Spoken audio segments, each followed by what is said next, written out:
hermanos? ¿Cómo se encuentran? ¿Cómo se encuentran? Bendecidos por el Señor. Diga a la persona que está al lado, estoy bendecido por el Señor. Y dele un pellizco, un abrazo, dele la mano, hágale cosquillas. Demuéstrele que está bendecido por el Señor. Nos alegra verles, mis hermanos, a cada uno de ustedes. Y también saludamos a las personas que nos ven a través de esta tecnología de la información. También para ustedes un feliz sábado. Mis hermanos, este es el día del Señor. Y porque es el día del Señor, es el día de la familia. Les voy a pedir, si de pronto tienen familiares acá en la iglesia, que se hagan en la misma banca, en la misma hilera, porque esa es la intención del culto. No que estén lejos, no que mis hijos están adelante o atrás, no, sino que traten de estar en la misma hilera. Esa es la intención del culto. Un espacio de familia para estar allí en comunión. Y si están solos, pues hágase al lado de una familia que eso lo adoptan, ¿no? Por hoy, por ser sábado. ¿Listo? Ok. ¿Ya estamos ahora sí en familia? Listo. Vamos a cerrar los ojos y vamos a orar. Oremos. Querido Dios, muchísimas gracias porque has sido bueno con nosotros. Gracias porque hasta aquí nos has ayudado. Y gracias porque nos seguirás ayudando siempre. Ayúdanos a comprender tu palabra. Ayúdanos a hacer las cosas bien conforme a tu voluntad. Y que sea el Espíritu Santo con nosotros. En el nombre de Jesús, amén. Vamos a analizar algunos aspectos dentro de la concepción cristiana. Y voy a pedirles el favor que vayamos a nuestras Biblias, al libro de Apocalipsis capítulo 14. Apocalipsis capítulo 14. Vamos a hablar de la salida de Dios. Hay personas que buscan siempre la salida, ¿no? Especialmente cuando se está hablando mucho en un culto y buscan la salida. Entonces, ¿y dónde es que está la salida? Entonces, está allá, entonces buscan la salida. Otros cuando están en una conversación, pues buscan una salida para este tipo de conversación y bueno, lograr escabullirse, salir. Y yo me pregunto, bueno, ¿cuál es la salida que tiene Dios? ¿Cuál es la salida que Él nos muestra para que usted y yo como cristianos como que nos orientemos y busquemos esa salida que nos muestra Dios? Porque Dios siempre tiene una salida para nosotros. A veces nosotros estamos encerrados en nuestros problemas y Dios nos da una salida. Entonces, a veces nosotros decimos, bueno, ¿qué es más importante? ¿Mi salida o la salida que nos muestra Dios? Entonces eso es lo que vamos a tratar de analizar en esta mañana y por eso está Apocalipsis capítulo 14. Pero empecemos a mirar cuáles son las salidas que algunas personas buscan. Algunas personas buscan estas salidas, ¿no? Entonces, tenemos problemas y los publicamos en Facebook. Ay, me siento deprimido. Ay, le di like y creemos que con eso se alivia el problema. No, comparte esta imagen a ver cuántos amén, porque si no Dios se enoja. Y entonces, ¿será que Dios se enoja porque yo no compartí una imagen y le coloqué amén? Pero hay gente que vive de eso y cree que esa es la salida. Publicar o entrarse en ese mundo y hay un problema familiar, entonces no, me escondo allá y esa es la salida. Y resulta que a veces me entro más y resulto hundido en algo que después resulta terrible y no fue la salida, sino que entré más en un mundo totalmente diferente. ¿Cuál es la salida que Dios tiene para mí? Si no es nada de esto, no estoy satanizando este tipo de información, no, porque son herramientas y personas que nos ven saben que es así para poder llevar el mensaje, pero no es una salida para ahogar las penas, que cuando estoy deprimido entonces entro a YouTube a escuchar vallenatos, es para pasar la depresión. No, que estoy planchando o estoy lavando la casa, ¿cierto? Y me voy a motivar con música de Pastor López para que, es que así sí, así planchamos mejor. No, esa no es la salida. O cuando estamos en una crisis financiera, entonces O sea, buscar alternativas cuando no son las indicadas, cuando hay una alternativa que nos muestra Dios. ¿Cuál es la salida de Dios para el problema de la humanidad? Muchas personas se quejan de que hay problemas, sí, pero siempre han habido problemas. Pero entonces la culpa es de Dios.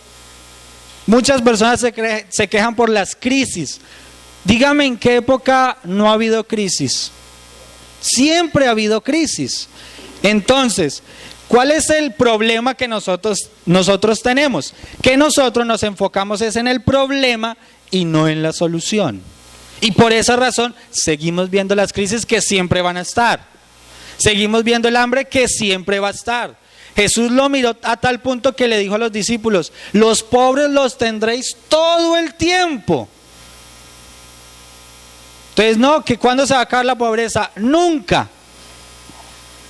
¿Cuándo se va a acabar la corrupción? Nunca. Porque es un problema. Nosotros tenemos la dificultad que nos hemos enfocado es en el problema, no en la solución. No, es que en mi casa tengo problemas familiares. ¿Sí ve el problema? Venga, ore por mí. ¿Por qué no ora usted?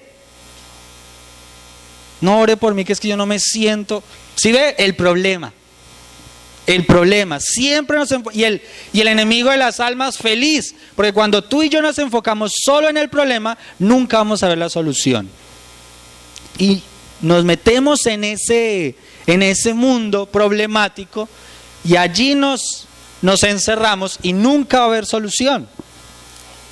Ahí es donde está la línea entre la decisión que yo debo tomar. Si me enfoco en el problema o me enfoco en la solución.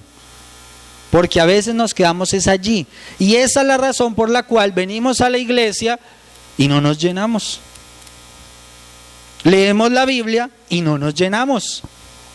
Porque lo más importante para nosotros es el problema, no la solución. Entonces, muchas de estas herramientas que se hicieron o se crearon para que el ser humano, usted y yo, tuviéramos facilidades de información, lo que han hecho es centrar más el problema. Y no hay una solución.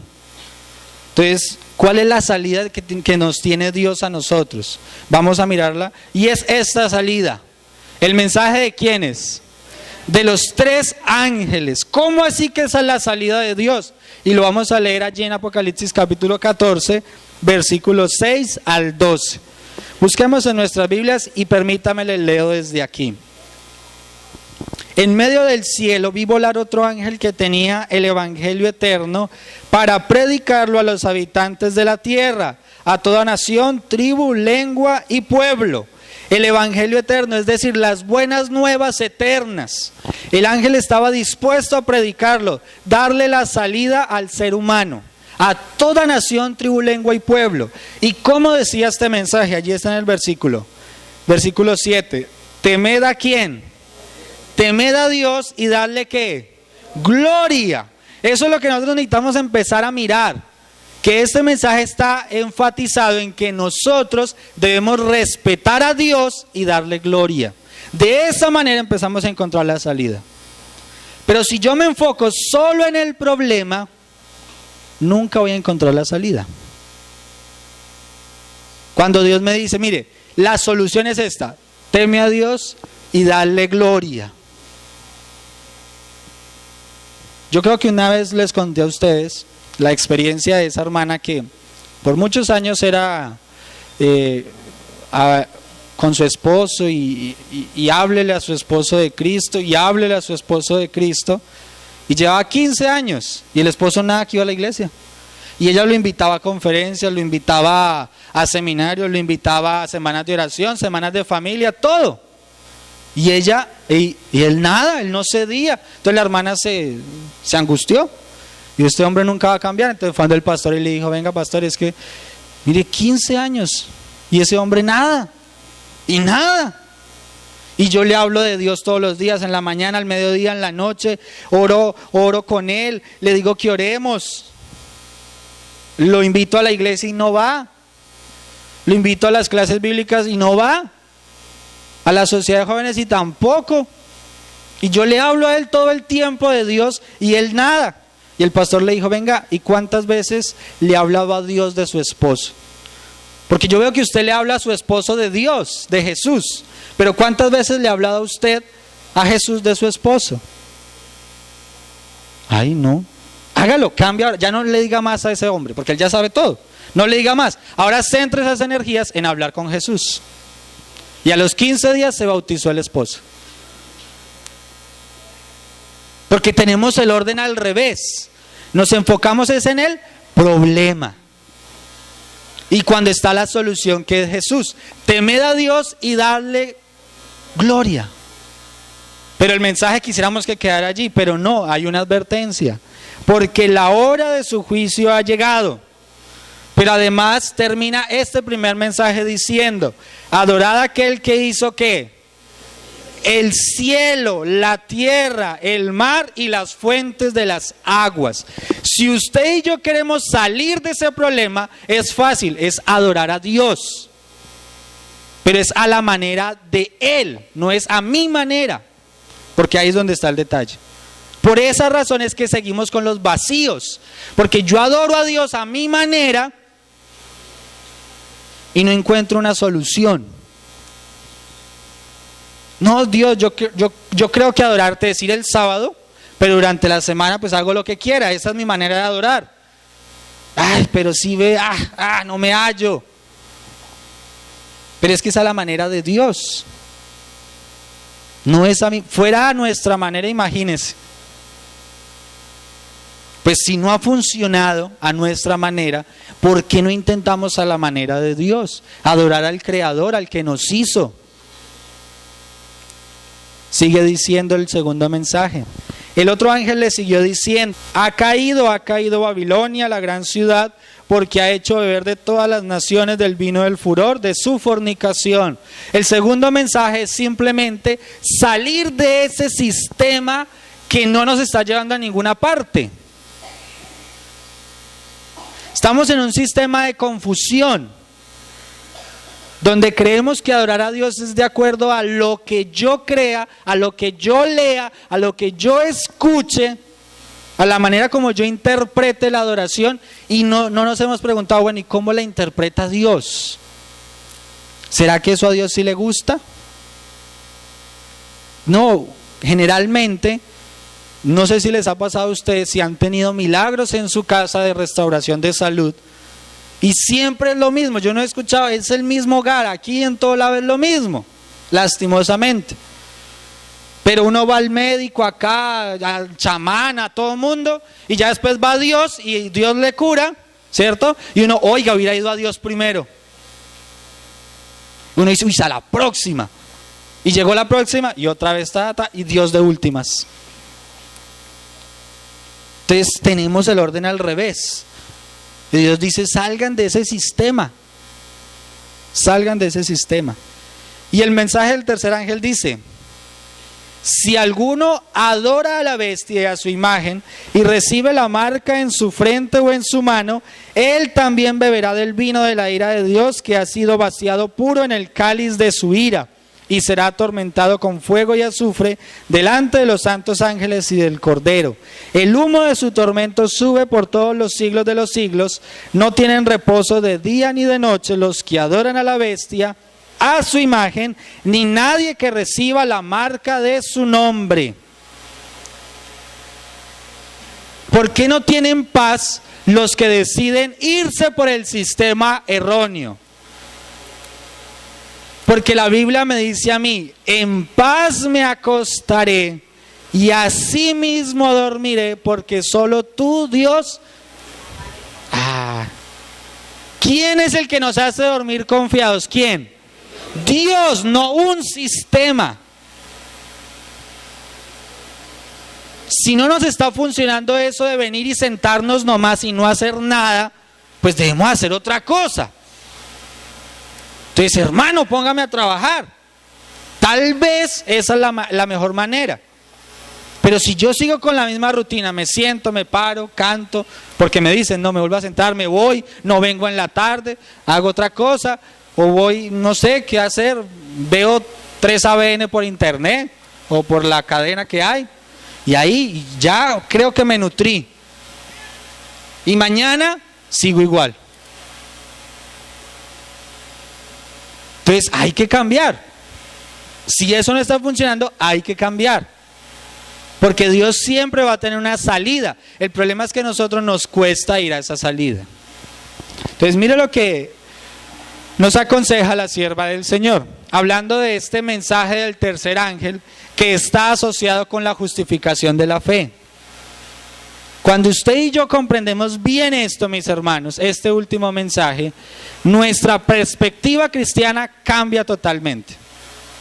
Y la sierva del Señor le preguntaron mucho, Mensajes Selectos, tomo 1, página 437. Varios me han escrito preguntándome si el mensaje de la justificación por la fe es el mensaje del tercer ángel. Y he contestado, es el mensaje del ángel en verdad. Si usted quiere comprender, mi hermano, y ser justificado realmente por Dios, hay que comprender este mensaje, apropiarlo y hacerlo una realidad. Y la clave del mensaje está en entender los otros dos. Si usted es un lector que lee despacio, que no se acelera leyendo, sino que lee tranquilamente, va a notar 3 similitudes en los mensajes. Y es el problema que tiene esta sociedad. Allí es donde está el problema. Y allí mismo está la solución.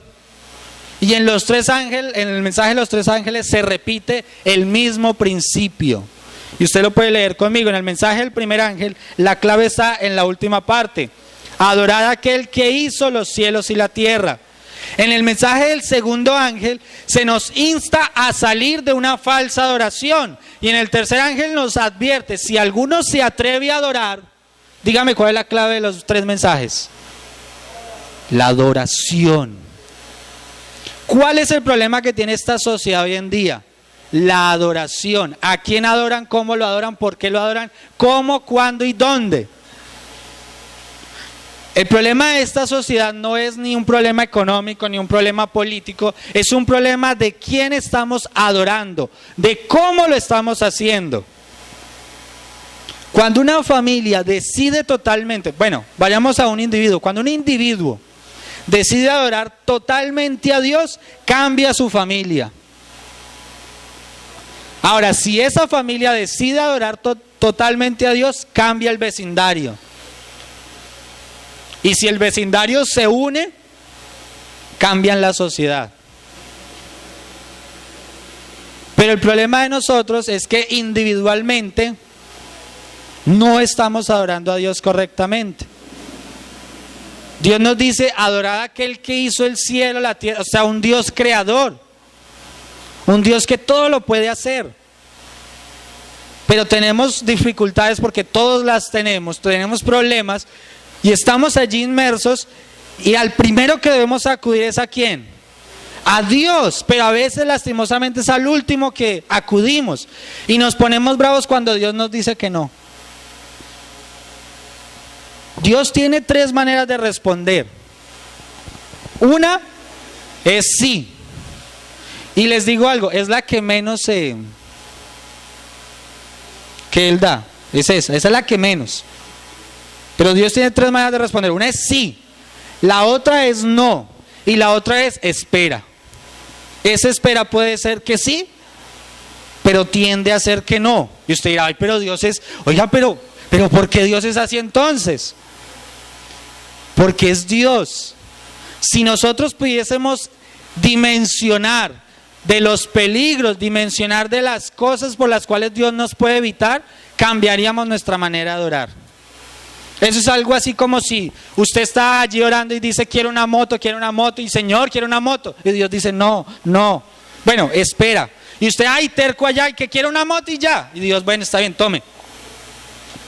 Si usted pudiera tener como una máquina del tiempo e ir al futuro y ver que usted 2 años después esa moto le falló algo y usted iba y se le fue el freno y lo estrellaron y usted quedó sin una pierna, usted regresaría y diría, no, Señor, ya no quiero moto.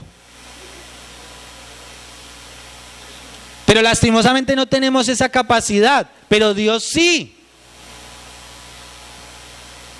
¿Recuerdan aquel rey? quiero más años, quiero más años, quiero más años. Tome 10, se perdió.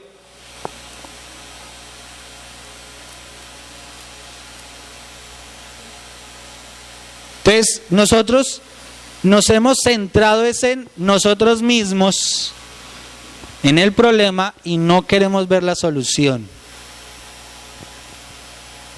Y ese sí que es un elemento muy terrible. Si ustedes miran estas imágenes, se van a ver muy familiarizados. Porque cada uno de nosotros como que cada día es una persona diferente, ¿no? O sea, hoy soy este, hoy soy... La sierva del Señor, al mismo mensaje Selectos toma 1, a fin de que el hombre sea justificado por la fe, es decir, usted y yo queremos ser justificados por la fe, ¿cierto? Tener esa tranquilidad de la salvación. ¿Qué debemos hacer entonces? La fe debe alcanzar un punto donde domine los ¿qué? Los afectos e impulsos del corazón. Y mediante la obediencia, la fe misma es hecha perfecta. Si usted y yo queremos tener más fe, y usted diga, oiga, sí, yo quiero tener fe impresionante y ser justificado realmente por mi fe. La sierva del Señor dice, es muy sencillo. Usted y yo debemos tener una fe donde los impulsos míos los pueda dominar. Eso es algo muy parecido a lo que dice Santiago. ¿Recuerdan Santiago capítulo 3? Que él habla acerca de la lengua. Dice, oh, qué pequeña es la lengua, pero qué gran incendio hace. Si la pudiéramos dominar, como se domina el caballo, podríamos decirle hacia dónde va. Controlaríamos los impulsos. Porque las cosas con Dios son simples. ¿Quiénes las hacen complejas? Nosotros. Dios dice, ama a tu prójimo como a ti mismo. Y usted ve al que le cae mal, no, a él no lo amo. ¿Quién lo hizo complejo? Y usted tendrá sus razones para no amarlo. Pero ¿quién lo hizo complejo? Yo. Porque claro, uno va a buscar una solución, mira, pero no, y usted se centró. ¿Quién lo hizo complejo? Yo, como persona. Pero el principio es uno solo. Nosotros somos los que nosotros mismos nos encargamos para que nuestra vida sea compleja, sea difícil, sea una tortura. Y por eso es que viene una dificultad o viene un reto para nuestras vidas, donde necesitamos fe y dudamos. Porque todavía no hemos dominado nuestros efectos e impulsos del corazón. Sí me gustaría los que pudieran venir esta tarde, vamos a hablar un poquito de eso, tanto en la clase bíblica como en la sociedad de jóvenes, pero desde la perspectiva familiar. Entonces, si usted es casado, venga. Si usted es soltero, venga y traiga más. Y si usted no es ninguna de las dos, pues venga, como por aprender. Pero hay dos errores, mis hermanos, y los que nos ven a través de la información tecnológica, hay dos errores que se debe cuidar el creyente, que usted y yo nos debemos cuidar. Dos errores muy sencillos, pero ¿quién los hace complejos? Nosotros. Ese es el primero. Bueno, la sierva del Señor nos habla de estos dos errores. Hay dos errores contra los cuales los hijos de Dios, particularmente los que apenas han comenzado a confiar en su gracia, no dice que se acaban de bautizar. Usted puede llevar 30, 40 años, 50, 20, 10, 5, o se bautizó ayer o esta mañana. Pero hasta ahora de pronto está confiando en la gracia de Dios. Entonces, si hasta ahora estamos confiando en la gracia de Dios, debemos especialmente guardarnos de estos dos errores. El primero de ellos, miren esa imagen, ¿qué les llama la atención de esa imagen? Aquí está en inglés, yo soy súper, ¿cierto? Sí, cada uno debe tener una autoestima alta. Pero en el en el contexto cristiano de lo que usted haga, debe cuidarse de este primer error. ¿Cuál es este primer error? Camino a Cristo, página 88, párrafo 1 dice: el primer error sobre el que ya se ha insistido, ¿sobre el que qué? Ya se ha insistido, o sea, no es algo nuevo, es algo que usted lo ha escuchado en muchos sermones, en muchas lecciones, en muchos seminarios. Es el de fijarse en sus propias obras, confiando en alguna cosa que pueda hacer para ponerse en armonía con Dios. El que está procurando llegar a ser santo mediante sus propios esfuerzos por guardar la ley, está procurando una imposibilidad. Es que yo vuelvo a la iglesia hasta que todos sean santos. Apenas usted llegue, mi hermano, se pecaminosió la iglesia porque usted es pecador, hermano. Hacia un hermano en cierto lugar, lejos de aquí, cerca de allá. Hermano, ¿por qué no va a la iglesia? No, porque yo hasta que encuentre una iglesia santa. Y ese era su argumento. Y mamá, una mujer que es directa en sus cosas, le dijo: hermano, apenas usted llegue a la iglesia, esa iglesia se va a volver imperfecta.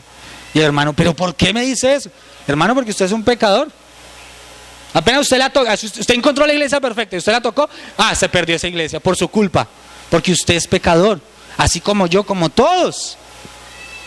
Pero hay gente que todavía cree que es lo que haga lo que cuenta para ir al cielo. Si así fuera, ¿qué hacemos acá? Usted prende las noticias y ve cantantes que tienen 5, 10, 20 esposas y tienen una fundación donde dan miles y miles de millones, y la gente mira más la fundación y las obras que hace y no cómo es la persona. No quiero ofender a nadie en sus gustos musicales, pero pasó lo mismo con un cantante muy famoso de nuestro país, cantante vallenato. Tenía 40 esposas y la gente cómo lloraba cuando se murió. Ay, pero tan lindo. Ay. O sea, un irresponsable, pero la gente alaba más sus obras que la realidad. ¿Y saben que a veces le somos más fieles a eso que a Dios, que no se ha equivocado? Y es un error creer que por lo que yo hago, que por lo que yo canto, que por lo que yo vengo y ayudo, que por lo que yo predico, entonces ya me voy a salvar. Mis hermanos, si Dios utilizó una burra, o ¿cómo se le dice? Mula, ¿no? Bueno, de esa misma especie, para hacerle entender a un profeta que iba a la perdición, ¿cuentan entonces como elemento único lo que yo haga? Si me centro en que mi salvación es eso, estoy mal. Que por venir solo a la iglesia ya me salvé. Ay, antes agradezcan que estoy aquí. Podría estar allá escuchando vallenatico, viendo cuentos de los hermanos Green, pero agradezcan que estoy acá. O sea, a uno le sale a deber. O sea, Dios sale a deber. O sea, Dios agradece que vine. Estuve a punto de quedarme, pero estoy acá. O sea, Dios me imagino, no, pues gracias por venir. Ese es un error. ¿Cuál creen que es el segundo error? El segundo error es el opuesto. La salvación no es por qué. Entonces es lo opuesto. Entonces nos vamos al otro. Un extremo es malo, entonces entonces es malo, entonces me voy al otro lado. Entonces las obras, entonces no, pues salvo por obras, sin las obras, entonces hago lo que quiera, o sea, el que peca y reza. Y ese es el otro error fatal. El error opuesto y no menos peligroso es que la fe en Cristo exime a los hombres de guardar la ley de Dios, puesto que solamente por la fe somos hechos participantes de la gracia de Cristo. Nuestras obras no tienen nada que ver con nuestra redención. Entonces nos vamos al otro lado. Entonces no, solo por fe. No, yo creo en Dios y ya con eso me basta. Pero hermano, ¿y por qué no va a la iglesia? No escuchó al predicador. ¿Para qué ir si? No, acá con fe. ¿Ya? Entonces me voy al otro extremo. mis hermanos, Dios coloca un mensaje simple. ¿Quién lo hace complejo? Nosotros. Por esa razón es que existen tantas religiones en el mundo, porque nosotros nos hemos encargado de hacer que la vida espiritual sea compleja, muy compleja. Nos hemos encargado, yo lo digo desde mi perspectiva como hijo. Gracias a Dios tuve una familia que, pues a mal o bien, pero nos tuvieron en la iglesia. Pero de lo que yo recuerdo, nunca me obligaban a ir a la iglesia. Nunca. De hecho, cuando yo me bauticé, la decisión la tomé yo. Yo no le consulté a mi familia, le informé. Un viernes a las 9 de la noche. Ay, mamá, mañana me bautizo. ¿Cómo? Sí. Ah, bueno, hágale. Pero a mí me parece muy... que levántese, ¡plan! Vamos para la iglesia. Dígame con qué actitud viene uno. Yo hablaba de esto con otra iglesia. No sé si se los he comentado a ustedes.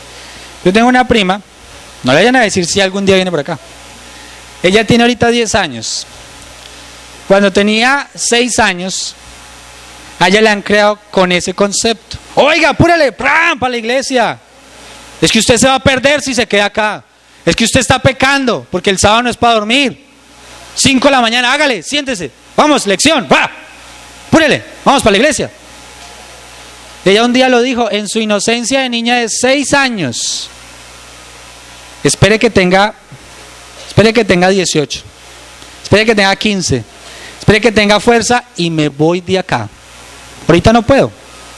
Y yo la escuchaba y yo, sí, es que ahorita no puedo porque igual, ¿cómo? ¿A dónde me voy? Pero esperen. O sea, se ha hecho de que eso sea terrible. Entonces, venga, vamos a hacer tal actividad. Uy, no. Venga, no, entren a la iglesia. No. Y lo peor que yo ahorita les digo, siéntense en las hileras. Uy, no. Por eso me hago con mis amigos atrás, para que no me molesten. Los tengo toda la semana ya. Y usted me obliga a que me haga. Uy, no.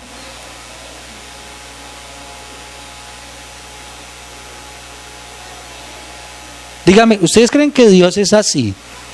Un dictador, ¿se va a salvar o no? No, se va a perder, entonces lleve lo suyo. Así no es Dios. Si fuera así no existiría humanidad. Pero Dios es compasivo. Ahorita algunos se van a ir al extremo, entonces haga lo que quiera. Vengan esta tarde. Porque es cuestión de estar equilibrados.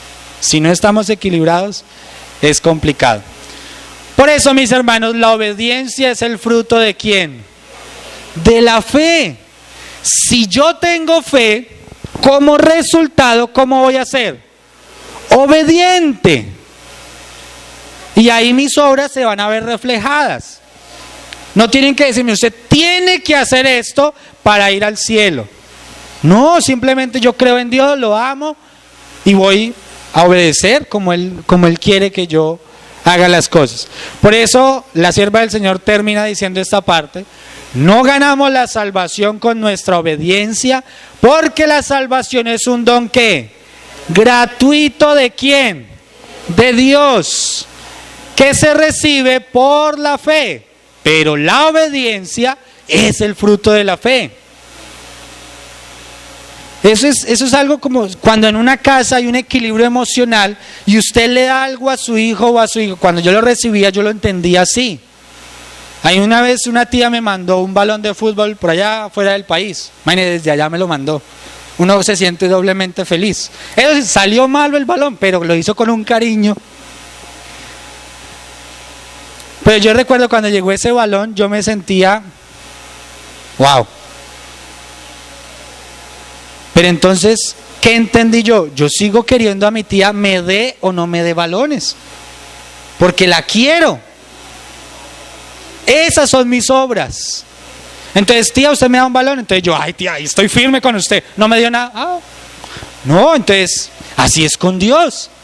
Entonces, si Dios me da algo positivo, entonces, estoy firme con Dios.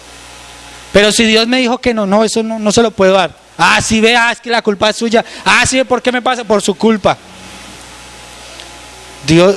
Dios como es Dios, está en un equilibrio emocional donde hay que creerlos. Pero nosotros nos vamos a los extremos y por esa razón es que no alcanzamos el ideal. Pero entonces, ¿cómo lo podemos alcanzar? ¿Cómo podemos alcanzar ese ideal, mis hermanos? Es entendiendo este elemento, la justicia de Dios. Si usted y yo, mis hermanos, comprendemos que la justicia de Dios es totalmente diferente a nuestra justicia, ese día vamos a entender la vida espiritual de otra manera. Porque no es a mi manera, sino es a la manera de ¿quién? De Dios. No es a mi modo, sino es al modo de ¿quién? De Dios. Cuando entendamos esa parte, nuestra vida espiritual cambia totalmente. Porque si yo condiciono a Dios, Dios tal vez porque me ama y porque si soy muy insistente, me hace algo, pero el resultado no era el que Él esperaba. Porque el plan de Dios es totalmente diferente y después llegan los arrepentimientos. ¿Por qué no le hice caso a Dios? Era la manera de Dios. Y usted dice, ¿yo dónde encuentro eso? En la Biblia. Miremos solo un caso. ¿Recuerdan el gran padre de la fe? ¿Cómo se llamó? Abraham. Y Dios le dijo a Abraham, Abraham, usted va a tener un hijo. Y Abraham, sí señor. Y miró a la esposa, ¿y cómo?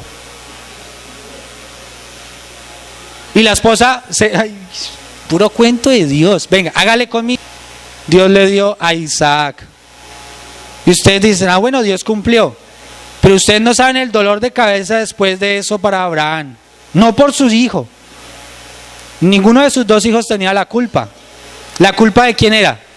De él.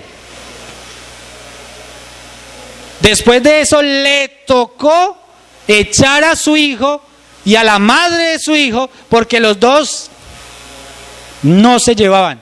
Y ustedes miran la historia hasta el día de hoy no se la llevan. ¿Culpa de qué? De no confiar plenamente en Dios. Porque la justicia de Dios es totalmente diferente a la nuestra. Eso es cuando usted ora y dice, especialmente los que están sin novia o sin novio, Señor, yo quiero tener una novia, yo quiero tener un novio, pero que sea este. Ay, pues mire tan lindo, mírelo cómo camina con santidad. Esos tacones no suenan, cantan himnos alabanza. Entonces, Señor, dame uno, pero que sea ella. Mira, ay. Y Dios, no, yo no quiero que sea ella. Pero yo sí, Dios. Y uno tan se embarcó y después, me tocó vivir esta vida. Me tocó hacer esto. Me tocó trabajar. Porque moralmente divorciarme, no. Entonces, sí, me tocó. Y el plan de Dios era otro. Pero yo, insistí. Entonces, pues hágale. Yo te he evitado, pero tú sí insistes. Así somos con Dios, es la justicia de Dios. Por eso sabemos lo que es justicia por el modelo de la santa ley de Dios. Cómo se expresan los 10 mandamientos dados en el Sinaí. ¿Usted quiere comprender qué es la justicia de Dios? Lea, hermano, los mandamientos de Dios. Léalo si quiere esta tarde. Pero más allá de leerlo, lo que debemos hacer es hacer que esos 10 principios sean nuestro cómo debo caminar. Ya creo en Dios, ya tengo la fe en Dios, ¿cierto? Ahora, ¿cómo camino? Ahí están los 10 pasos. No tenga otros dioses, yo solo creo en Dios. Pues, ¿para qué tener otra? Celular, televisor, eso no es adoración. Entonces, para un lado. ¿Sí? Honre a padre y madre, quiéralos. O sea, es que son muy tercos. Son sus papás, quiéralos, ámelos. Eso le va a dar vida emocional a usted. A tal punto que la promesa es que vas a vivir más años. Cuando usted quiera a sus padres. No robe, se va a evitar un problema legal, ya. Entonces, un cristiano nunca va a robar. Pero es que hagamos ese chanchullito acá que mire. No robe. No mate. No, pero es que yo nunca he disparado un arma, ¿cómo se le ocurre? Ni un puñal, nada de eso. Pero a veces con tu ejemplo matas el futuro de tus hijos, le matas su vida espiritual. Entonces es un principio, no es algo ceñido a un elemento, es un principio general.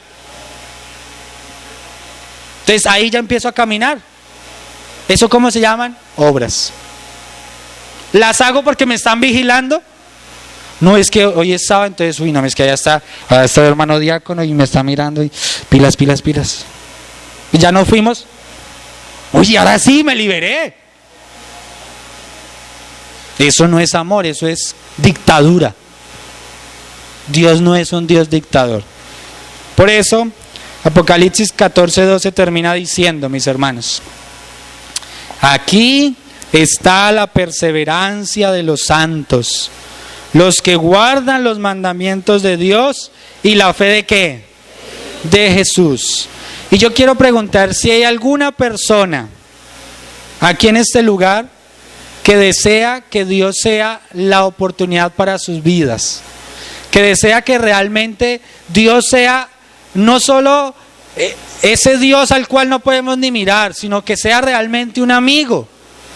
Y a partir de ahora yo digo, oiga, esta es la alternativa de vida, que es siguiendo a Dios, adorándolo como Él lo desea. ¿Hay alguna persona que se compromete a partir de ahora tener ese concepto de que Dios sea realmente su Dios al que usted quiera, que lo adore con amor, que lo respete porque usted lo ama y no porque lo estén mirando? Un Dios que sea realmente un amigo y no un dictador allá que es intocable, que no hay que mirarlo, que no hay que hablarle, sino que realmente sea una experiencia totalmente diferente. ¿Hay alguno que se suma para que oremos por eso? Amén, hermanos, Dios los bendiga y sintámoslo de verdad. ¿Qué les parece si nos colocamos de pies?